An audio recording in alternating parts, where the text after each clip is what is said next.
Got it. Hi, it's Jen from thebayhome.com, and today I am so excited to have my friend Cassandra McMurtry with me. We are going to be talking about raising teens into adulthood. So I'm super excited about this topic, and we're just going to dive in because there's so many questions I have and so many questions that people submitted. And I'm going to go ahead and let Cassandra introduce herself. So I am Cassandra. I am a pastor's wife. We've pretty much been in the ministry since the day we got married. So over 22 years now. We have 8 children ranging from 21. He just got married a couple months ago, and 21 down to 2. So we have quite the range. So I'm in all the stages now. But I did want to do a disclaimer before we even start. So since we have successfully raised a few adults now, um, I get asked, and my husband gets asked a lot, what did you do? And we're going to kind of delve into some of that in this, but I wanted to put the disclaimer out there that there is no set formula. There is no checklist. I think there's a few main things on raising kids, and we'll kind of talk about it as we go through it, and especially when raising teens. But I wanted to just kind of touch on the few important ones. Like number one, no hypocrisy in the home. Don't do something and pretend like you're holy and super spiritual to others, but in reality, you're doing that in your home. Your kids see that, they're going to know. I think hypocrisy is a big no when raising, well, kids in general. And then I would rather be criticized for being too loose in my standards or how we do things than hide the things that I do at home, pretend like I don't. And then my kids see that and they know that. So I think that's a big thing. And then also, eventually the truth comes out about what went on in the home. So do you love God? Do you serve him for the right reasons? That's going to eventually come out in your adult kids. And then I did want to say too, some teens do decide to rebel, even though they have been raised in the same exact home environment. We know many pastors' families, they raise their kids exactly the same in the same home environment, same rules, same standards, same convictions. Some chose to walk away from it. So we do have free will and we do have a choice. But that being said, for us, when our kids live under our roof, we do expect certain things from them. And since we pay the bills, we decide things like no dating till they're 18, which we'll try and kind of touch on, no smoking, no drinking, no tattoos. We have certain movie standards. So, we will allow this, but we won't allow this. With what they're allowed to watch in the home in a certain way that they date while under our roof. So when it comes to this stuff, we've really had no issues with our kids regarding this. I don't know if it's because we just kind of established like ground rules, like this is what goes in our home, this is what doesn't. So I Yeah, just wanted to say that before we got into it. yeah, I love that you gave that disclaimer because I was even going to say too, like at the beginning of this, I think there's always, when I'm looking at families or examples that I want to be like, Mhm. remembering that the home dynamic might be different too. And just like you said, like we're all unique individuals. And I feel like you and your husband both were raised in godly homes and you guys Mhm. had that structure and you guys had probably the same rules, right? A lot of the same Yes, rules a lot of the same rules. Mhm. where when you do have couples coming together and doing this for the first time, first generation Christians, and trying to establish these rules, and maybe you came in a little later, or maybe you want things one way, but your spouse doesn't, or it's okay, and like give yourself grace.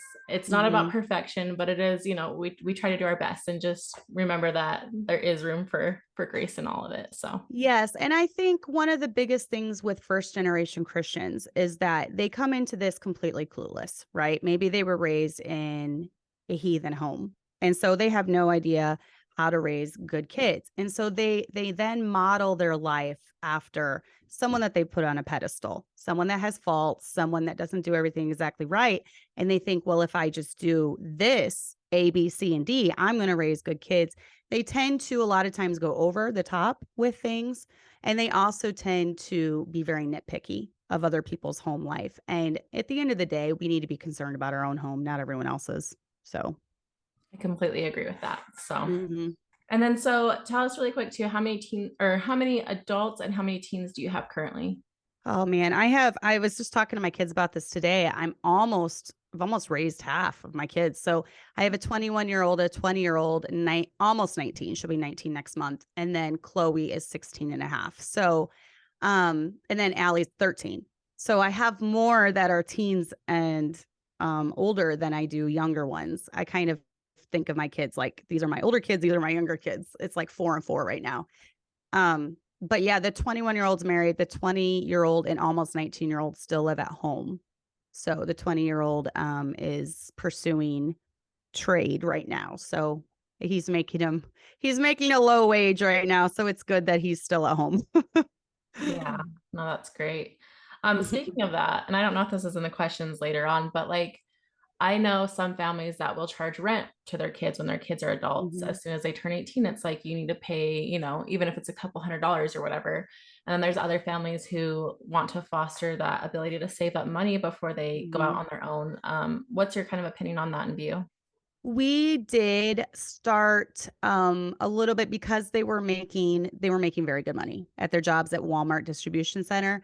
And they came to us. Well, Tommy, I can't remember what we did with Tommy. With Jason, he came to us and said, listen, I want to help you guys out because I'm living here, rent free. He is making as much as my husband does in a year. So he helped out for quite a few months until he switched trade schools. Now that he is making just a little bit above minimum wage, we're like, we're not going to charge you rent. So they both boys though, they have paid for their phone bill and car insurance. They're part of car insurance. So they've always covered that. And when they get to that age, they help out in other ways. Jace, can you stop at the store and get me a roll of hamburger? Can you pick up some chicken feed? Different things like that. So they do help a lot monetary wise that way too. Yeah. So, Yeah, and I think that that's a very again like per household what you and your spouse decide and really mhm, what your needs are too. I think maybe if you're not making a lot of money on your own as a household in general, then maybe it is, something that you would want to encourage mhm, your kids if they're able to, help and support since they do live there and, right. contribute to food and stuff. And then if you're overly blessed and can, support them and let them just save up the money, I think that's great too. And in your situation where they came to you, like that's just like a testimony to how you raise your kids, I think. And I think that's a Mhm. beautiful thing. So, Yeah, thanks. okay. So, one of the questions was about balancing and transferring responsibilities and decisions over to young adults to help them prepare for decisions in adulthood. I think one of the biggest things is the money aspect. One thing that we did when my boys started making a lot of money is my husband walked them through a budget. So he sat down. We've always used Quicken for our budget. We are Dave Ramsey listeners, and he helped us a lot about 15 years ago when we were trying to pay off a bunch of debt that we had accumulated. So we walk them through a budget. We show them 10% out of your gross goes towards tithe. That's important to us and God's going to bless you, the rest of your life. Give them examples. He's blessed us through our whole life doing this. And then also save. You need to save some money. If you're going to be paying a house payment, it would be ideally, save 20% of your income, 30% of your income. Let's put that aside. And so we would have them pad their savings account. Tommy actually built up quite a savings account before he went to college and spent a lot of it. So and we'll talk about it a little bit later, but there were some steps we wanted him to reach before he went to college because college is one of those things where we leave that up to our kids. We don't necessarily condemn it or condone it. We do feel like he learns, especially Bible college. We feel like he learns enough under his dad's preaching, or they learn enough in our church where college, it's basically to have fun, is kind of how we put it. They're around friends, they're doing activities. They do sit under good preaching a lot, which is a plus. But as far as doctrine, we don't really feel like it really teaches a whole lot more than what they know. So we had certain steps and guidelines we wanted him to meet, have this much saved. We wanted them to get a career diploma from Penn Foster while Walmart paid for it before he went there. And then after that, that's up to them if they want to go or not. But yeah, just get them on a budget. Expect your boys to work and have good work ethic. I think that's the most important thing for raising a family nowadays, because especially if you marry someone, which my son has married someone who wants to homeschool after they start having kids, they're going to be on one income. So they have to have good work ethic. They have to be on, be able to get up, go to work. So for my boys, I never woke them up because it was like when they worked at Walmart, 2:30 in the morning, they're getting up. I'm not waking them up. So I was like, you better wake yourself up. It was that way when they started detasseling, when they were 12, I expected them to get up. You set the alarm, you get up, you're responsible for that. Another big thing is driver's licenses. We do that for our kids, for our boys and our girls. I think it's really important. It's expensive. We have to pay the $350 for driving school. Here in Illinois, you're required to take driving school. So it's either that or through the public school. I don't want them to go to public school, so we pay the $350. The driver's ed teacher here knows us very well because he's now done 4 kids, 4 of our kids. So, and then it's expensive when you get them on your insurance. But if they're boys and they have a job, they can cover that. For our girls, obviously, we don't make them. We bear that expense, but I think it's worth it. So they need to learn how to drive and be independent. And a lot of parents hold their kids back because of the expense. But I've known a lot of adults that don't have driver's licenses, and it makes their life a lot tougher. So I think that's a big thing. I agree. And I think the sooner the better, because like you said, sometimes people will wait a little bit longer, or you do see some people who are married and they're like, oh, I'm going to go take driver's ed now because I don't have that. And I think the sooner the better, because I feel like when we are younger, we're more able to do things and learn things quickly and not have as much of that danger awareness, in my opinion. And so I think as soon as they can get on that, I know in our state, when they're 15, they can get their permit and then they can take the driving school. Same here. And our private school is probably about the same cost. And then, so the sooner the better. And my son was doing dirt bikes before that too. And I think that was helpful. That was something him and his dad did, but I think it helped because probably. Teaching kids to drive can definitely be stressful, especially in these big vans. Yeah, I know. And most of mine learned in the big vans. So yeah. And I think you probably have the same where you guys have more country roads, so it's probably not as bad as city. No, my hardest part was when he would go on curves, I'm like, slow down, slow down. My kids will tell you, they're like, don't learn to drive with mom. It's this control thing with me. I have a hard time. My husband is one of the only people I 100% trust when I'm riding with.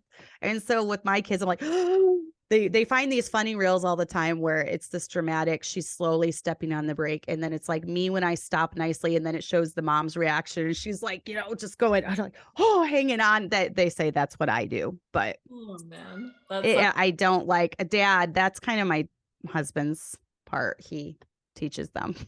Yeah. And I usually cannot fall asleep. If anyone's driving in the car, I can't just nap. Occasionally, if I'm really tired, then I can when my husband's driving. But other than that, I don't even, with the kids, no. Right. No. Okay. So another question was, how do you address disobedience? I mean, obviously we try to train our kids up and train them to be obedient early on, so we don't have to deal with disobedience too much. But of course, they're human. There are going to be times where they disagree, where they don't want to do what you say, where they do disobey. And so as they're approaching that adult stage, what do you feel like is the best way to navigate that? For us, it was, there's different schools of thoughts with this. We don't do corporal punishment once they become a teenager. I just feel like at that point, the job should have already been done before then, and you should already have their heart by then. So they should be at that point not wanting to disappoint you. For my kids, they actually hated being chewed out. They hate being chewed out by us more than anything. And so sometimes it would just take, if I wanted to bring out the big guns, I would I've actually called my husband before. It has to be really bad. I have to be having a bad day, or they have to be having a really bad day. And I've called him before and said, you need to talk to this one. You need to talk. So I'm bringing out the big guns, and he has a way of just snapping them out of it. I don't know. It's just kind of always worked. They hated being chewed out. With my younger teens, I do they don't really have phones until they're 16. But even 16 and up, I would take their phone from them if they weren't driving. I'd just keep their phone, because that seems to be the biggest thing, is taking their phone. Obviously once 18, 19, I would not take Abby's phone, but she's at a point where she just knows the rules and does them.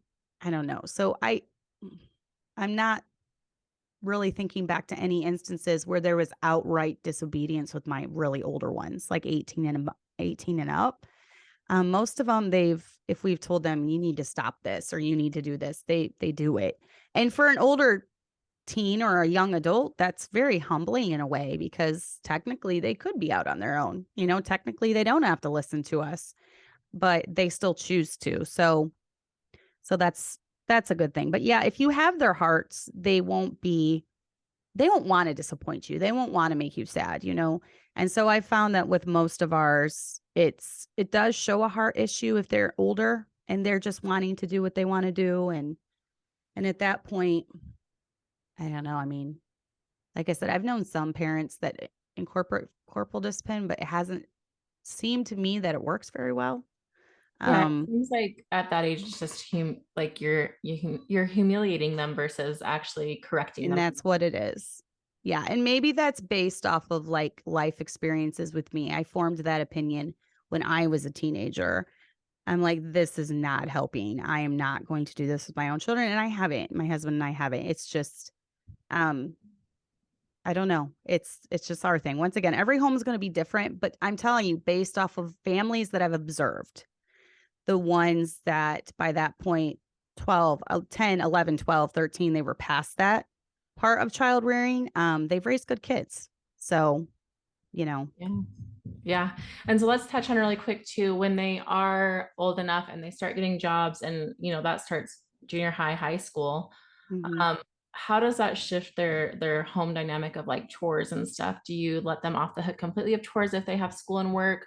Or do they still have like maybe a couple tasks that they are expected to complete, or maybe just on weekends? And at what point does it get to a point even where, you're an adult now, you don't have to do chores here, or are they still helping out? My boys pretty much phased out, I will say, because they did get so busy and they were working a man's job. And Jace, he still is working a man's job. So most of the time they'd come home so exhausted. Now, if I asked for help around, there would be a couple instances where my husband might be like, okay, we're all hands on deck. We're all working, where we have this day where we've got all this yard work or whatever, and then everyone would be involved. So yeah, there were times when they did help out. But when they were younger, I had them all on a rotation for doing dishes, boys, girls, everyone. And they still talk about these days. Remember when it used to be my day to do dishes? And then the boys always took the garbage out. I always had them do the garbage for garbage day. They mowed the lawn from the time they were little. But when they did get to about 16, 17, yeah, the chores, I mean, they were expected to, keep their room clean, different things like that. But as far as like daily chores, I would say it kind of phased out. It did for us, anyways. Yeah. Oh, that's great. And have you ever had any who are so stubborn about the dishes that they didn't want to do them on their night? Yeah. Yes, but But they eventually they they cave. still had to do them. I don't Yeah. know. Maybe that was probably the time to get dad involved and hey, you're doing the dishes, Yeah. stop complaining. So Yeah. dad would get involved. He was always the big guns for everything. Yeah. Well, and I'll go back to the fact, like, I feel like the sooner you can establish that foundation of obedience and, Yeah. just all that stuff, I think Yeah. it goes miles and helps so much as they age and stuff. Well, it does, and that's the thing. It's, if you have set rules that just don't change from the time they're little, then it's going to be a lot easier when they become teenagers. So many parents, when they become teenagers, it is a reflection of how those younger years went. And if you really, I don't know, instilled a love for you in their life and a love for the Lord, and it all comes out when they're teenagers. So Oh, for yeah. sure. And then so along those lines to it, is there any other rules that have changed in your household as your teens grow into adults? Yeah, I would say we allow more freedom when it comes to maybe doing things with their friends or trips or, and this is part of where you have to let them grow up. And it's hard because I worry the whole time they're on trips. I mean, Jason is 20 years old and he'll be almost 21. He's going on a trip to the Grand Canyon and places like that in January with a few of his friends. And they're renting a car. And of course, I'm thinking, oh, I'll worry the whole time. When my son got done with college, him and a few of his friends drove all night to Washington, D.C. and then drove up to Ocean City and we're, going all these places. And yes, I worried. I worried when he was on his honeymoon in Hawaii. So the worry never stops. But I think because parents fear the worst, they keep their kids in a box and they keep them isolated. And that's no way to live. And your kids will grow to resent that. And then they'll just want to break free. And so we have to really have a balance of putting boundaries and guidelines in place, but yet allowing them to, just be an adult, Yeah. be an adult and act like an adult. And so, yeah, also, cell phones and things. And I think we're going to talk about internet access. And this kind of ties into that because you said in your home that your kids don't have internet or Wi-Fi capabilities on their phones, nor do they have unlimited access to the internet on the computer. And I like that. And that's exactly how I ran it when my kids were younger teenagers. So once they get to about 17 or 18, though, that does kind of shift into where the control is more into their hands. So because with when our kids start driving at 16, they get a phone. And when my kids were early, when they like 12, 13, we turned off the Wi-Fi at night because I didn't want my boys browsing anything. I didn't want them on their, they didn't have phones, but they had tablets. So I didn't want them on their tablet and it only had Wi-Fi access. I didn't want them on, I don't even know if we had smart TVs at that time. We might not have even had smart TVs at that time, but we didn't want them having Wi-Fi capability, especially at night. But this is one thing I want to say. We've warned our boys, especially, and this goes for girls too, but the dangers of pornography since they started a job at 12 and they were really young when they started, but we knew they would be around those who had phones and we wanted them to know that they're going to try to get you involved in their dirty jokes. They're going to try to show you things on their phone. I've heard so many stories of boys getting addicted to pornography because of that, because their friends were like, hey, look at this.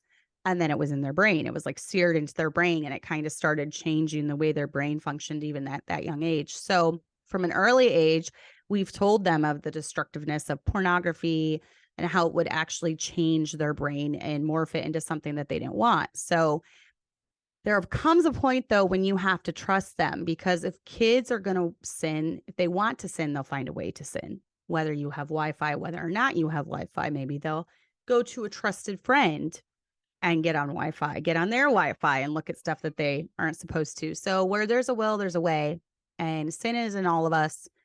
And if a kid really wants to sin, he's going to sin, when it comes down to it. So, Yeah, for sure. And, curiosity can get the best of them and stuff. And mm-hmm, so it's important to, I think, have those safeguards, but like obviously as they do age and like, and I don't know how we'll approach this. And I don't know if it'll be like, oh, when they're 18, then they get a smartphone with all that stuff. mm-hmm, We haven't really discussed that yet, but the idea of like they should have some safeguards in place while they are young and immature mm-hmm, and while you're still building on that foundation and continuing to teach mm-hmm. them and grow them in those areas. And so with that, once they get smartphones, you said maybe around 17 at your house.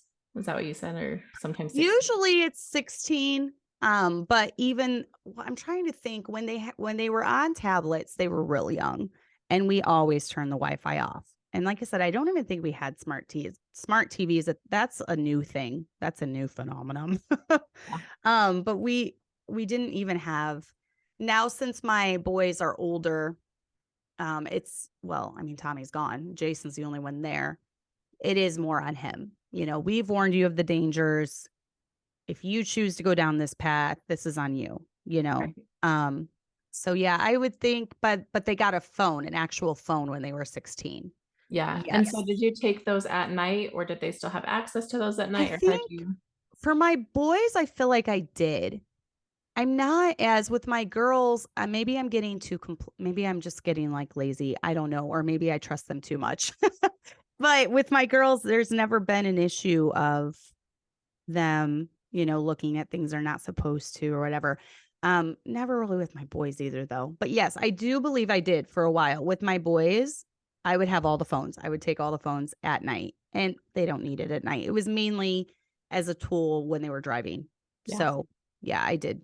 I did take it when they And were at what younger. point, like social media apps and stuff, and Hmm. um, like for us, like my son, my oldest, he has social media, but it's all on my phone because I have the smartphone and he doesn't. Hmm. So he only has Instagram though. He doesn't have Yep. everything else. And so That's what we started out with was Instagram. yeah, Yeah. so I'm curious, is there, some things that you won't allow in your house, or how do you work your way into other apps or Yes, Instagram, we allow, I think when they're 15, we've allowed them to get it, but we were like, nothing is hidden. Like, we're your friends. We see everything you post. If we deem, like, this is the rule my husband has said, when they're in our house, if we deem one of your posts inappropriate or stupid, or we're going to tell you to take it down, you need to take it down. And they have all listened. I mean, sometimes it's always Jason. He'll post something. I'm like, oh no, what is he saying? He's He's kind of, hilarious. he's funny, but he tries to be funny. And sometimes I'm like, that's not even funny. No, but it's mainly Jason. But, so it's Chloe is only on Instagram right now. She's 16. Facebook, we allowed at 18. So I don't know. I feel like Facebook is more toxic. They are on Be Real. And then with my kids, I think it's this Gen X. Some Gen X kids, they prefer a little bit more privacy. And this is how Abby is at times. She'll just delete social media for whatever. She just gets sick of it or whatever. So she'll delete it. I'm not fond, like, I think I need to take a crash course in technology. I'm not fond of some of the ones like Snapchat. I know I've heard a lot of kids, maybe that's because I'm like a millennial or whatever. I'm like borderline millennial to, what is it? The generation before that. I was born like right between it. So there's a few that I really don't understand. And I want them to run that by me before they Yeah. get it. Yeah. And So, I used to have Snapchat and I would do it with my younger sister is 10 years younger than mhm, me. And so, you just take pictures and send them to each mhm, other and you can yeah, text them and stuff but they disappear. And so right. that's the issue with, Yeah. younger and more maybe immature. But Right. then they actually rolled out where they had like a news feed that you could swipe to and it just had bad material on it. So I actually Mhm. uninstalled and deleted my account because I'm like, if my kids can't look over my shoulder and see what's Mhm. on my screen, I don't want it on my screen. So Right. And there's even some apps I'm not even crazy about, like TikTok. I'm like, why do you need to be on TikTok? You yeah, know? And I have TikTok for Gently Led Sisters, but there's like, I'll kind of look at yours sometimes. I haven't been on there in weeks, actually, maybe months, but I'll kind of look at yours sometimes, but I never scroll TikTok because I've heard that there can be some pretty vile stuff on there. Um, but yeah, Instagram, Facebook, the main ones, but we do have an age limit even for that. Because it's one thing that we're trying to get through our kids' head is once you put something out there, it's out there forever. 1 second of it being posted and people are taking screenshots. And maybe that's because we've had such a, I don't know, like our life has been on platforms for the last 5 years, 6 years.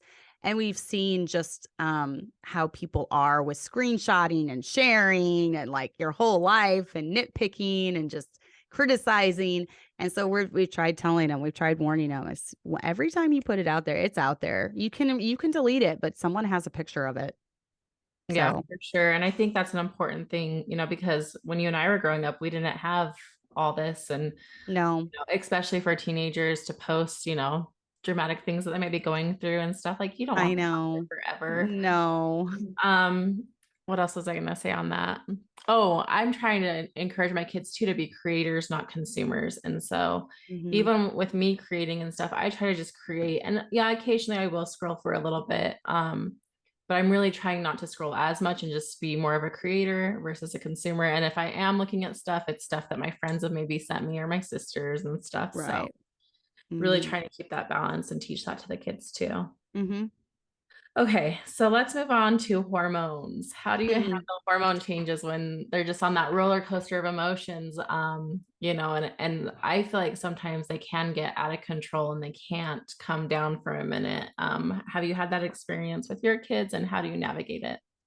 Communication, first of all. I've always been pretty open with my kids about changes that they're going to go through. Maybe a little too open. We talk a lot about stuff, but I came from a generation where they didn't talk about any of this. And I was pretty much thrown a book when I entered, and I didn't understand what the book was talking about. And it was very taboo. So I feel like this, even when it comes to a girl and her cycles and everything that goes on in those cycles, this week you're going to feel this way, but week 2, you're going to feel a little bit better. Week 3 is going to be like your best week. You're going to be on cloud 9. Week 4, you better be careful with your mouth because we may feel okay. It's okay to feel a certain way, but it's not okay to do whatever you want because of those feelings or because of the way you feel. And that's why I think even with girls understanding their cycle and the hormones, and then the boys, the same thing. I understand, but I've told my boys, this is the time of your life when you prove that you can have self control. Because even after you get married, there's going to be certain seasons in life. There's going to be, you don't get all of your needs met all the time. There's going to be pregnancy and there's going to be, childbirth and postpartum and all these things that go on where you have to put your wife's needs above yours. So, this time of your life is to prove that you even have self control. If you can keep your purity until you get married, that shows a lot, and it shows that you're not going to just, go have an affair or something after you're married. So I've tried to really get that across with my kids. Yeah, those are So, great tips. So what about when they say I'm basically an adult and they think they know everything? and they are. Yeah. And so how do you I know sometimes I'll just be like, depending on the situation, okay, like, and let them, fail in a sense. But then other times there are things where you kind of have to reel them back in. So I'd love to hear your thoughts on it. Well, with us, there's just been basic things that we've always incorporated. And they know that's a hard rule. So even if they argue, even if they complain, I'm like, we're the boss. Sorry. I don't know what to tell you. When it comes to this, we are the boss. And there have been many, many, many, many late night chats. And just wait, you will be getting to that stage very soon. It's a very, think about it. Think about the time back when you were 16, 17, 18. It is a very confusing time, and this is the time where they are deciding, do I want this life? Do I want to continue on this way? Do I want to accept mom and dad's standards for my own? Do I want to continue going to church and loving the Lord and doing all the things I've been taught? So it is a confusing stage for them. They are, especially with boys. Um, and you'll find this, it gets really hard when you've got a lot of these boys that are adults in the same house under the same roof because they do still need to listen to dad, but they also are becoming men and they're wanting to exert a little bit more of their manliness. And so it is tough. But yeah, we had many, many late night chats, many. So a lot of times I would be dealing with 2 year olds all day, and then we'd be up till midnight, 1 o'clock, and there would be tears shed, and there would be, oh, it's very mentally draining. But Yeah. it's the stage. They need that. They need you to be that guiding light because soon it comes to, you can't force them to do it. You're just more of an influence in their life. And that's where it's a hard switch sometimes from going from, I can't force you to do anything, but I would like you to listen to my advice, in this area. So thankfully most of ours have so Yeah. far. Great. Yeah. Really good. Okay. Do you have tips on how to let them fail and when you should step in? Yeah, sometimes they need to be humbled, So if they are, be there to offer advice, but let them know that they need to figure out their mess. So, take for examples, if they get tickets, make them pay for it, pay for the increase in insurance if it comes, do the classes to get that off their record or whatever. Maybe they get in trouble with an authority figure other than you. So that could be a teacher. If they're doing extracurricular things, it could be a coach, it could be, I've seen so many kids, so many parents that just run to their child's defense because my little Johnny could never do anything wrong. Well, maybe he was a little sassy and needs to be told off. So when it came to, or their job, like if they're at their job and they get chewed out by their boss, I never took up for my kids when that happened, unless it was just completely out of line. And after being told the situation, most of the time I didn't think it was. So I just told them to buck up and take it. They're going to be getting correction for the rest of their life and they need to get used to it. So when it comes to, even a teacher at college or something, I don't clean up their mess. I'm like, you're an adult. You can apologize. You can make it right. And there's been situations where my kids have been humbled. But they've apologized and they've manned up or womaned up, whatever. And they've had to figure out how to fix the mess that they caused. So, Yeah. And I think that's the best thing you can do for them is, having them take responsibility for whatever it is. And mhm. even if they aren't guilty or whatever, them learning to navigate those situations that don't involve the family, like you said, like with work and different stuff, or, if they're learning a trade and going to the, like Grant right now, he's going to the tech college and learning welding and Mhm. stuff, and Yeah. so that's really on him. And if he falls behind, he's going to have to, Mhm. talk to the teachers and deal with that and figure all that out, and so Yeah. really giving them those responsibilities. Yeah, Um, and I think parents have a tendency to coddle their kids in a lot of ways, but if you make it to where they never have to accept responsibility for their wrongdoing, they're going to get a victim mentality. Everyone's against me, everyone hates me. Whereas sometimes they've done wrong and they just need to acknowledge it. It's humbling, but you also lead by example. There's been many times where my husband and I have both had to issue apologies to people. We were wrong. I'm sorry. And let your kids see that because they're going to have to do it too. So, yeah. And I think that's really key just in parenting in general is being humble enough to apologize to your kids when you do something wrong, because there are mm-hmm, a lot of parents out there who they don't ever say sorry to their kids, even if they know they're wrong, and they just have this prideful mentality, and it really does ruin those relationships, I feel like. mm-hmm.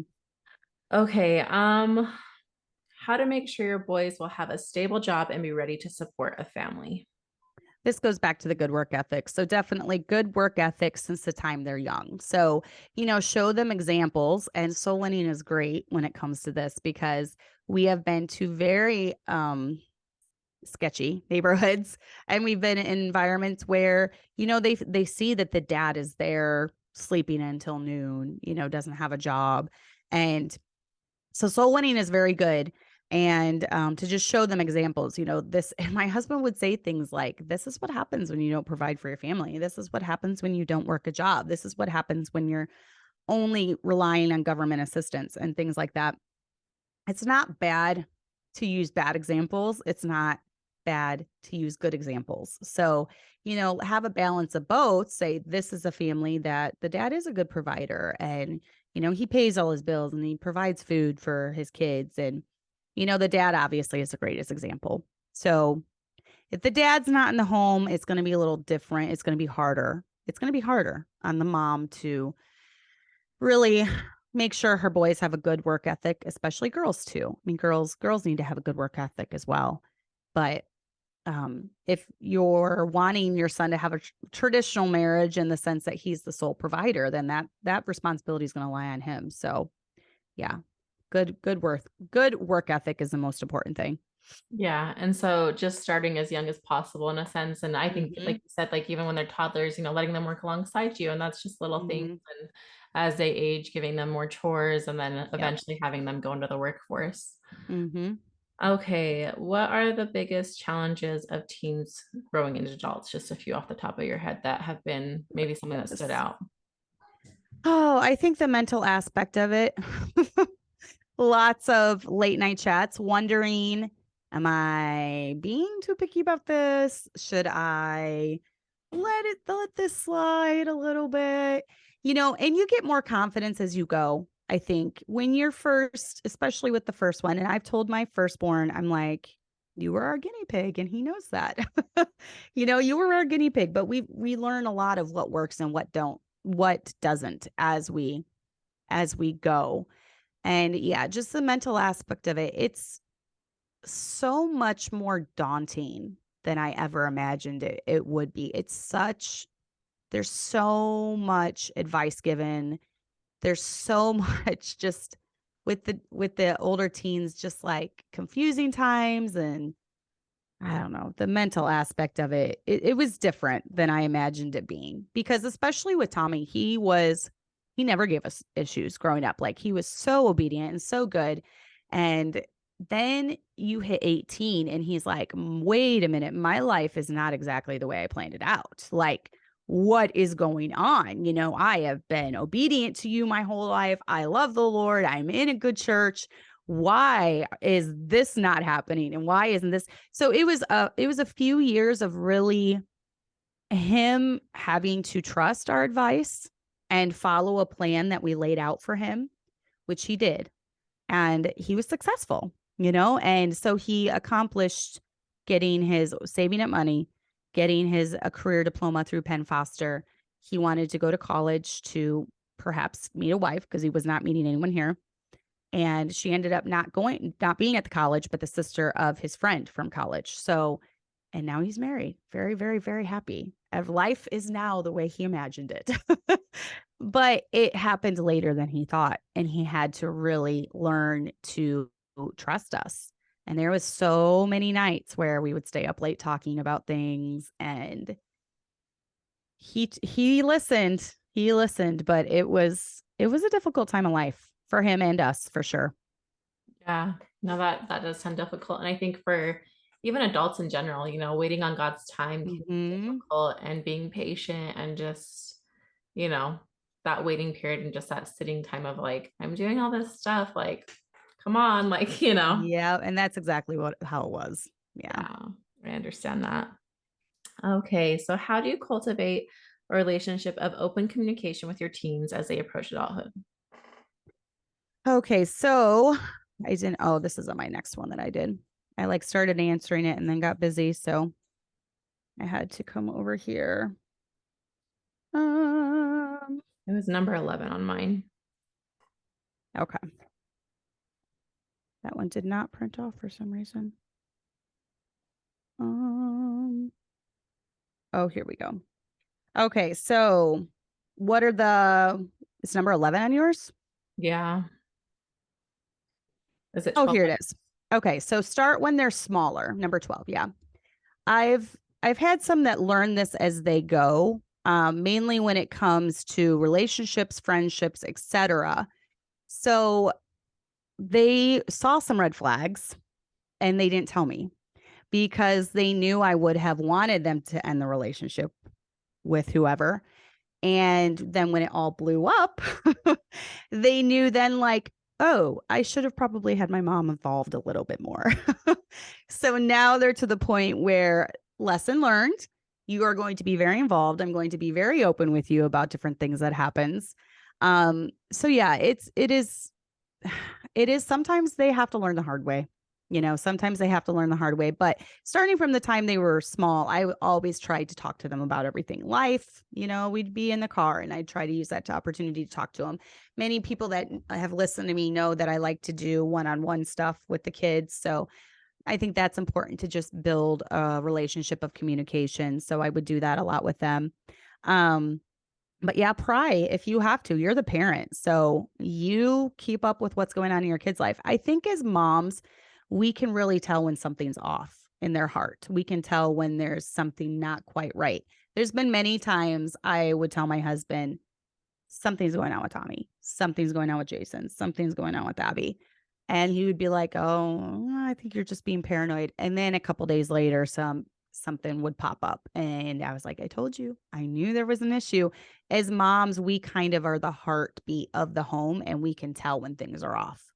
So, you know what? Sometimes I've had to pry. And eventually they do a lot of times, but if you've kept that communication open, they're more apt to come to you and spill their heart, if you've kept that open most of their life. So, Right. And I agree. And I feel like as homeschoolers and homemakers, it's easier to have that line of open yeah. communication, from the beginning.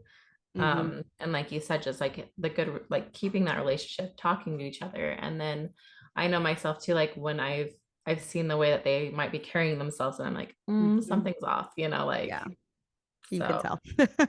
yeah. Okay, so you guys, your rule is 18 for dating.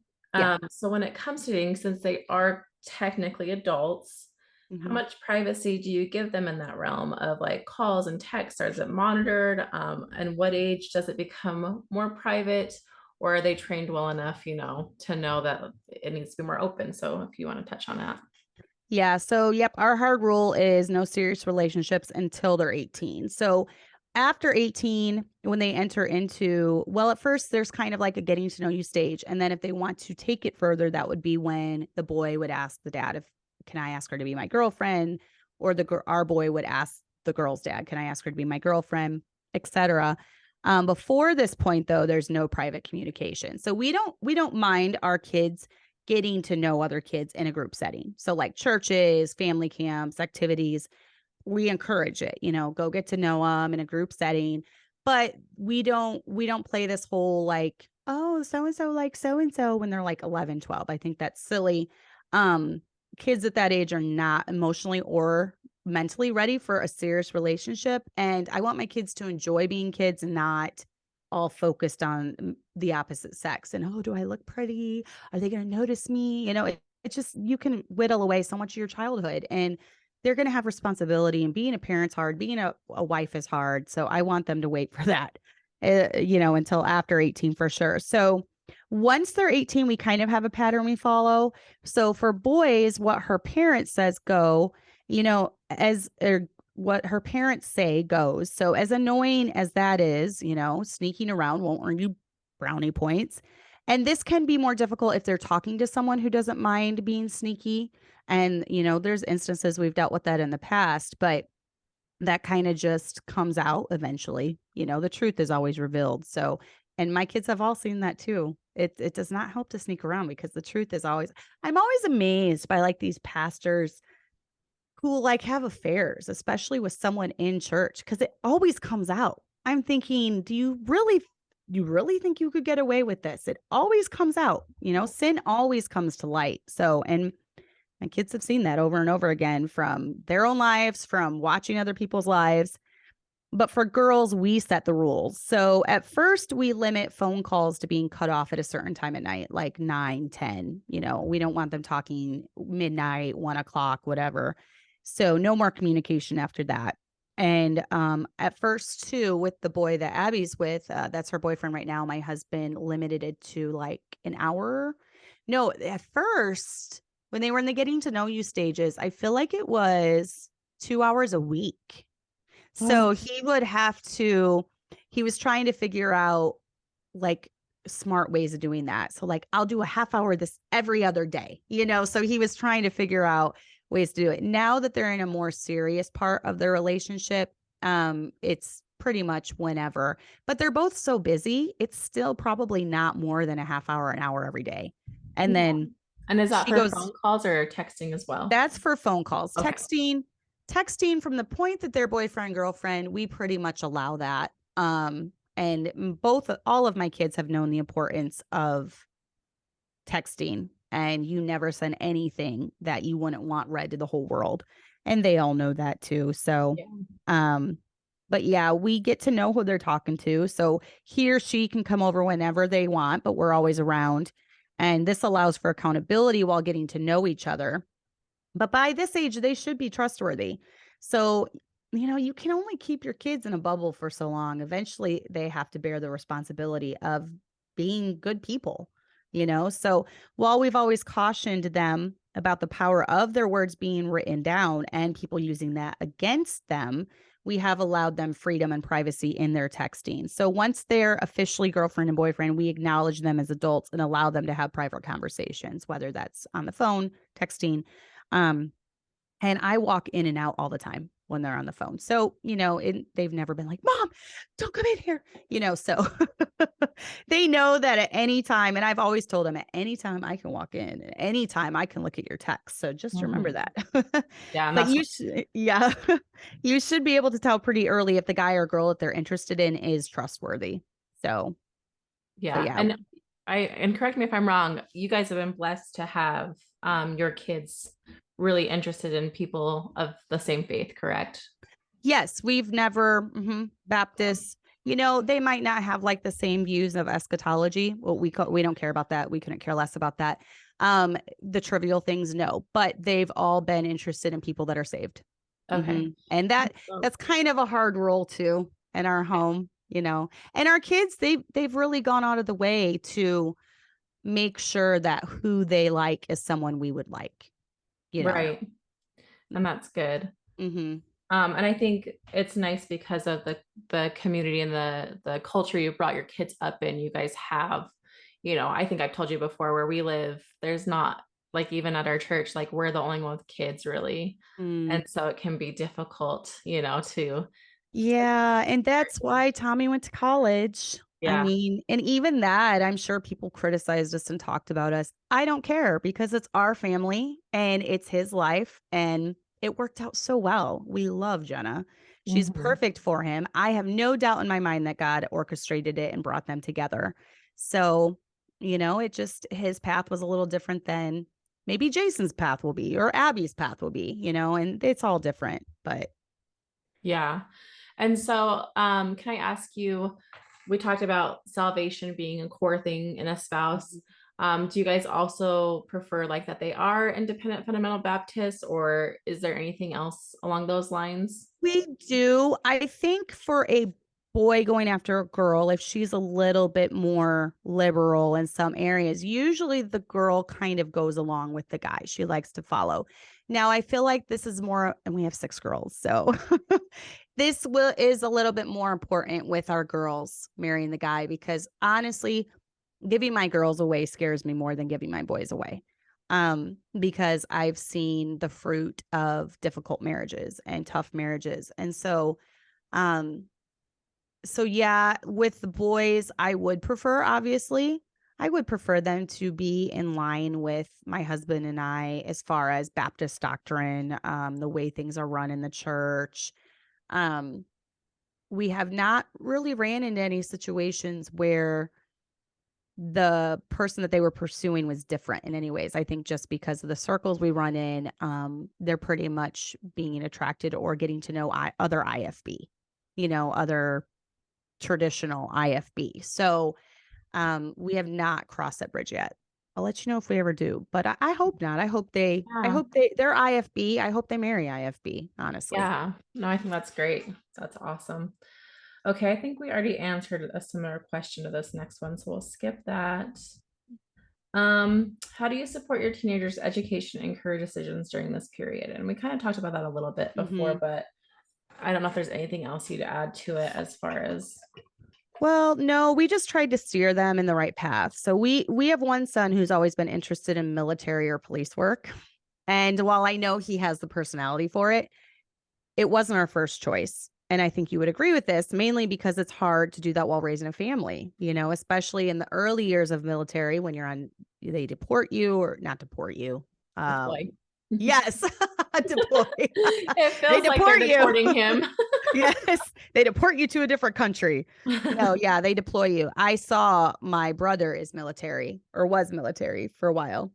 He just stepped down because of Biden, but he was military for a while. And the first couple years were very hard because he was deployed 2 out of their first 3 years. So it was really tough. So he did apply for some of those positions and he was actually accepted, but he ended up choosing the job that would provide a good living while learning a trade.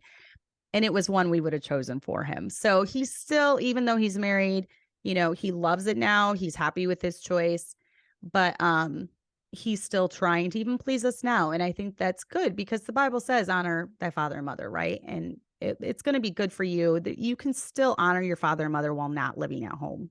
So that's kind of the goal I want with my kids. I want them to always want to make us happy, even if they don't have to. And then we already talked about the Penn Foster degree. So yeah, they both did that. They both have a career diploma in different fields, but now Tommy's working at Caterpillar and he'll eventually learn a trade. And Jason is trying to learn electrical right now. So That's awesome. Those are yeah. great skills. Mm-hmm. Okay, can you think of any pivotal moments or experiences that had a significant impact on your teenager's development into a responsible adult? Yes, I can. I think as they grew, seeing bad decisions from people that we knew or we knew of, and seeing the fallout from those decisions has definitely had an impact. And even now, seeing the good decisions that people that we knew or their friends and seeing the good that's come from it has had an impact. So it taught them things we never could because we can say things till we're blue in the face, but until they see it, it's not going to register with them like seeing real life examples does. It's okay to learn from those examples, both good and bad. So, I think that probably had the biggest impact, just seeing things. And my husband's always kind of used that. His dad always pointed out things, and he looked up to people that raised good families and tried to implement what they did. And he always looked at families that maybe had poor outcomes and tried to learn from that as well. And my husband kind of picked that up from him. The Bible does tell us we're to judge. So It's Yeah. okay to judge bad outcomes and good outcomes. So, I know that's probably one of my biggest pet peeves when people are like, "You're Christian, you're not supposed to judge." I'm yeah. like, God gave all of us Yeah. judgment when He created us. Like, I would never leave my child with a homeless man on the street, you know? Like, Right. He's given us Exactly. those judgments, and even a step further, like I wouldn't leave my kids with most people, you know? So whether they're Right. homeless or not. Exactly. So we have judgment and discernment for a Hmm. reason, and I think it's Yeah. important to use it. And a lot of times too, I feel like God shows us in the Bible like His judgment, and we can count on His wisdom and agree with that, so Right. okay, so how did you address issues related to financial responsibility and independence, which we already kind of really talked on? Yeah, we did. Yeah, the budget, make them read books. My husband made Tommy read a Dave Ramsey book before he went to college. That's good. um, make them pay bills. Don't let them blow all their money. Help them buying vehicles. Some kids will spend 400 or 500 a month on a vehicle. That's not good if you're wanting to eventually get married and be living off one income. That's not good to be paying $500 a month for a vehicle. So Yeah. and then just but still give them choices for the fun, let them use some money on fun stuff, trips to Great America, trips with their friends, whatever. But definitely give them responsibility too.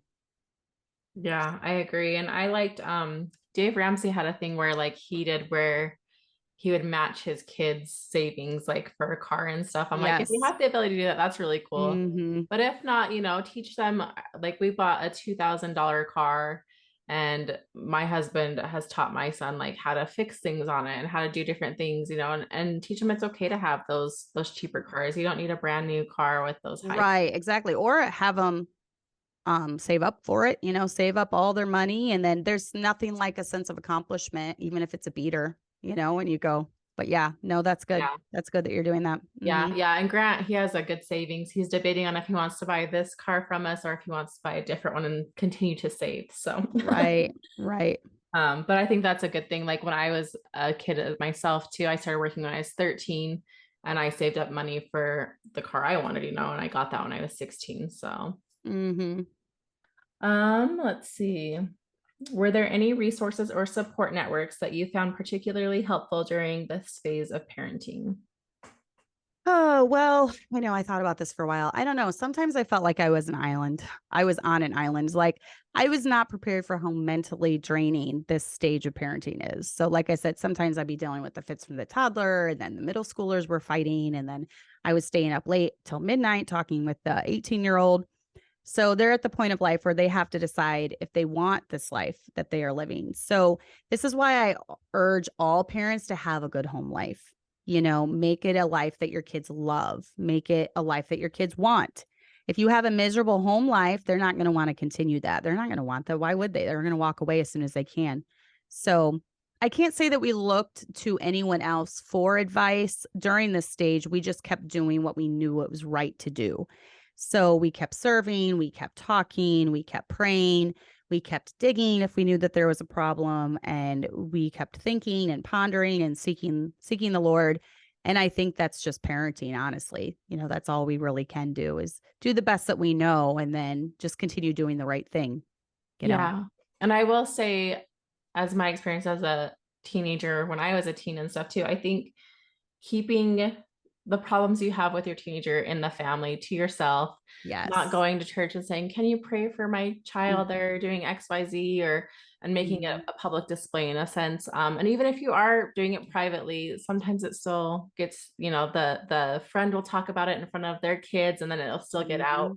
Mm-hmm. So make sure that you're honoring and respecting that relationship with your kids and keeping that good for them, or That else is they will huge because resent you. teenagers get embarrassed very, very easily. And, there's not so shining moments that we have, and we wouldn't want our kids completely, blabbing it to the whole world. So there's going to be not so shiny moments in their life, and everyone doesn't need to know that.